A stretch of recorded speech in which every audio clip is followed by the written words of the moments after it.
Yep, that's me. I literally forgot to add my mic to OBS, or OBS just didn't even accept my mic, and the entire video got recorded for absolutely no reason. But we moved, so I'm recording this audio version. The Toronto Raptors lose to the Philadelphia 76ers 130-120 and fall to 5-5 on the season. Ladies and gentlemen, welcome back to your Raptors Rundown. I'm your host, Yusuf Abbas, and the Toronto Raptors winning streak is now over. To be completely honest, this felt like a little bit of a scheduled loss. Honestly, I expected it a little bit. Second night of a back-to-back against a really good Philadelphia 76ers team, and we did not have our only 7-footer in Jakob Poeltl, who was out with injury management. So if anything, I was really impressed with, first of all, how we started this game, and also the fact that we actually put in a fight against one of the best teams in the entire East. Before I talk about the actual game, I just want to say how fire this Philadelphia 76ers court and their jerseys were. That was so insane and really cool to watch. Really brought back like a nostalgia feel of the Allen Iverson days I was not alive for, but you know, those vibes are always cool. So yeah, shout out Philly. They need to wear those jerseys a lot more. But like I said, the Toronto Raptors started off the first quarter firing on all cylinders. In fact, it felt like the threes that were missing in that second quarter versus Atlanta showed up in the first quarter against Philly. Like literally every single person was hitting their threes. Emmanuel Quickly, who had another great game today, 2 back-to-back, he hit some really big threes today. He had an incredible game, 22 points, and efficient, which is insanely rare for Emmanuel Quickly. Colin Boyles had a huge impact in that first quarter. He made an impact defensively and offensively as well. He's always in the right spots, like every single time down the floor, which is so rare for a rookie. He's making a genuine push to be a first-team all-rookie this season, and with the consistent minutes that he's going to get off the bench, I don't see why not. One thing I was confused about, I would have started him, honestly, over Ochai Agbaji. I understand the matchup with trying to get someone to guard Emmanuel Quickly, or sorry, Tyrese Maxey, but we'll talk about that a little bit later, why that did not work. But the biggest storyline in that first quarter was the bench scoring. We were 19-0 when it came to bench scoring against the Philadelphia 76ers. Literally, they had nobody coming off the bench that could score for them, whereas we had Sandro Mamukelashvili, who's amazing, Colin Boyles, he scored 14 in that first quarter. It was crazy.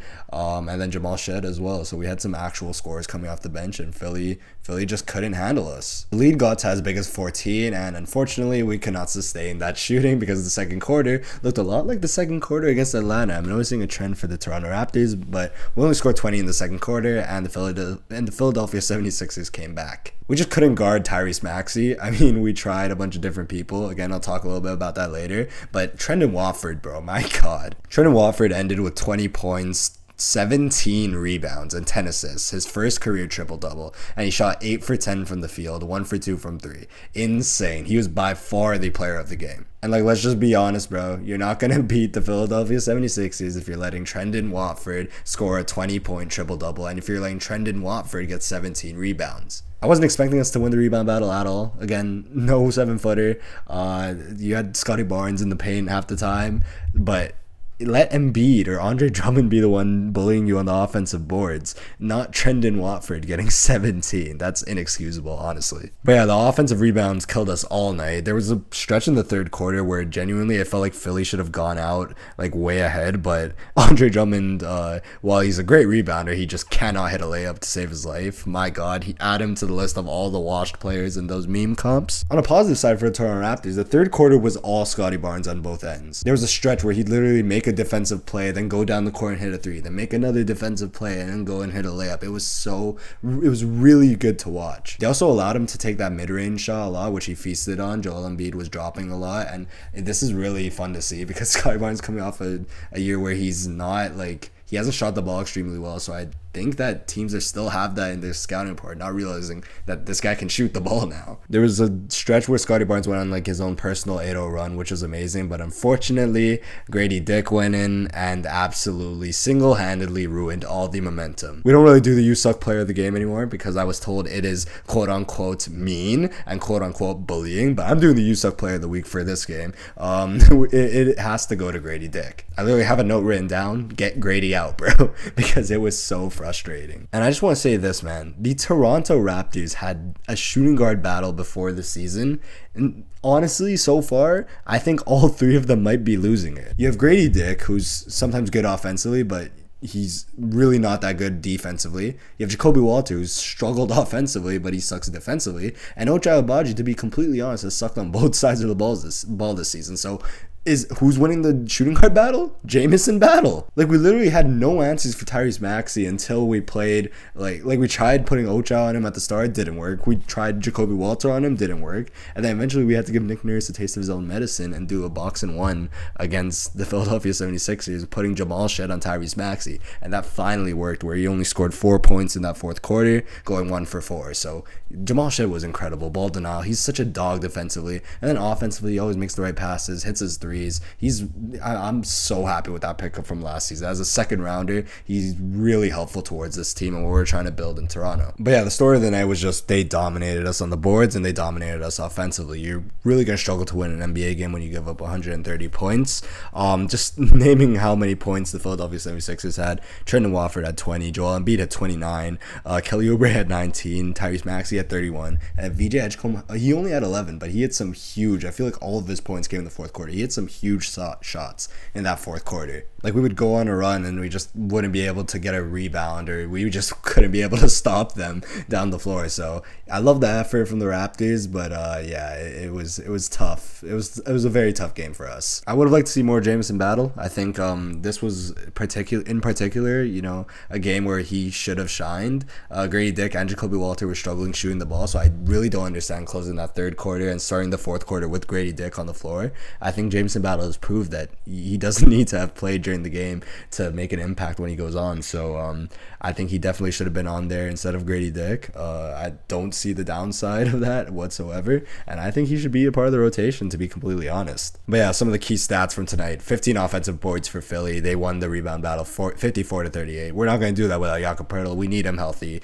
Jakob Poeltl, please come back. 51% from the field and 29% from 3 for Philly. I mean, they didn't even shoot the ball that particularly well. They just scored so much in the paint and in the mid-range. 64 paint points, which is just unheard of, honestly, but it makes sense having no real rim protectors on the team. And at the end of the day, when you choke a 14-point lead, you don't deserve to win. So it would have been a nice win for the Toronto Raptors. Love to see the fight, but unfortunately, it did not go our way. And the last thing that I want to talk about from this game that's been making the news in social media a lot: Brandon Ingram and the water bottle gate. Let me tell you something right now. I'm the first person to admit that I'll be biased with this take, but because maybe if someone that I dislike did this, I would be on them as well. But I truly feel like people don't really care about that. What is he, a towel boy? I feel like people don't really care about the towel boy's health or whatever. I think they genuinely just want to see Brandon Ingram punished, or they just want to hit on Brandon Ingram, because are we really making this big of a deal about a water bottle being thrown in frustration? Listen, Brandon Ingram has dealt with prior injuries. He's dealing with a Raptors team that's like losing against the Philadelphia 76ers, where they choked a 14-point lead. And then he aggravates his hamstring. Obviously, he's going to be upset. And unfortunately, the towel boy and Scotty Barnes got hit by a water bottle. But, are we really making a big deal about this? I think people are the most upset that he didn't apologize. We don't know what happened off camera. The camera is not on Brandon Ingram the entire time. But for those who wanted him punished, he got a $25,000 fine. So you got what you wanted. Next up, the Toronto Raptors play the Brooklyn Nets. We need to make sure that they don't dominate us on the boards. They have a bunch of bigs and that are very capable rebounders, like Nick Claxton, Noah Clowney, and Day'Ron Sharpe. So we need to make sure that they don't dominate us on the boards. We have Jakob Poeltl, so that should help a little bit. We need to make sure that Michael Porter Jr. doesn't get going. In the preseason game, he literally could not miss. So early on, we cannot let him get hot, because once he gets hot, he's a very tough person to stop. And overall, just the biggest key to the game: do not downplay to competition. Like, this Brooklyn Nets team is significantly worse than you. Get the job done, finish them off, and move on to the next one. This should not be a competition. This should be a blowout for the Toronto Raptors. Anything less is going to be a disappointment. They have one win for a reason. Do not overlook them, but do not downplay to their competition at all. And I think this is a theme for the next 10 games for the Toronto Raptors, because we play some really easy competition. Let me just name some of the teams that we're playing over the next 10 games. We play Brooklyn, Cleveland, Indiana, Charlotte, Washington, Philly. All those teams, other than Philly and Cleveland, are very beatable. The must-wins for this team is the Brooklyn game, both Brooklyn games, both Indiana games, both Charlotte games, and the Washington game. That's 7 easy wins right there. And you know how much better our record can look if we get those wins. These are the wins that differentiate the playoff teams versus the play-in teams. You need to win every single one of those. Anything less than 7 wins in this next 10-game stretch, I will be vastly disappointed. And that's not even taking into account if we put in enough effort and we can beat the Cleveland Cavaliers one of those 2 times, or we can get a revenge game against the Philadelphia 76ers. So we have the potential to end up winning 8 or 9 games in this 10-game stretch, which would do wonders for our record. So to the Toronto Raptors, do not downplay the competition. Win your games that you're supposed to, get the job done, and come out of this stretch looking like a genuine playoff team in the East. With that being said, thank you guys so much. I hope you enjoyed this trippy video, me commentating over my video or highlights. I don't know what I'm gonna do yet, but yeah, I think it'd be funny if I kind of do this audio over mine. So yeah, make sure you guys subscribe. Hopefully the audio works next time, and yeah, I'll see you guys in the next Raptors rundown. Peace out.